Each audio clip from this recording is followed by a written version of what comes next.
Boom. Good morning, lovely people, or whatever time of day it is for you. Today we're talking about your attention and being stimulated, well, being overstimulated. Today we are so overstimulated by all of the music we listen to, all of the podcasts we hear. Um, when I'm working, I'm listening to music. When I'm at the gym, I'm listening to music. When I'm driving, I'm listening to music or podcasts. And in between tasks, I'm pulling up my phone and I'm checking YouTube. You're waiting in line and you pull out your phone.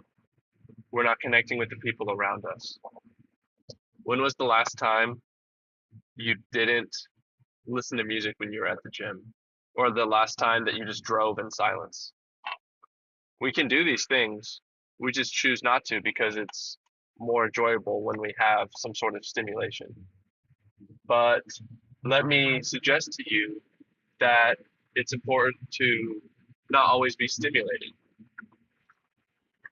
You don't need this extra dopamine. And in fact, it's good to train your brain to do hard things, right? That's a big part of this journey of self growth and discipline. Dare I use that word?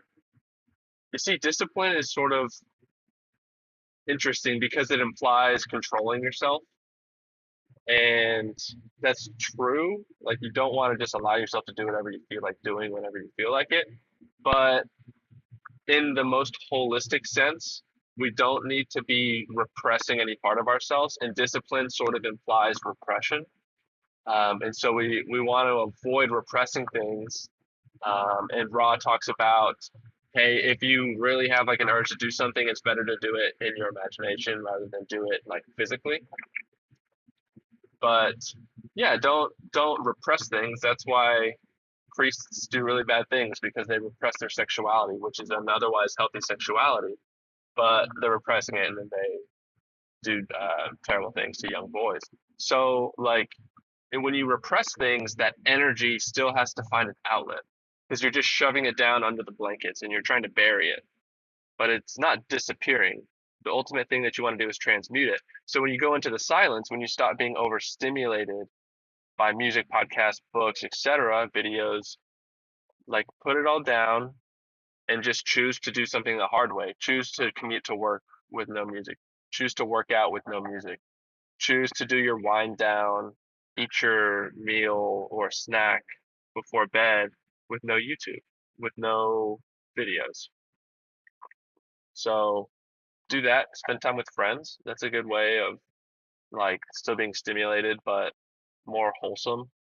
Um, so yeah, just be aware of how much you're consuming and balance that with how much time you're spending in silence because boredom is important. Our ancestors, they all evolved without this sort of hyper stimulation that we have today.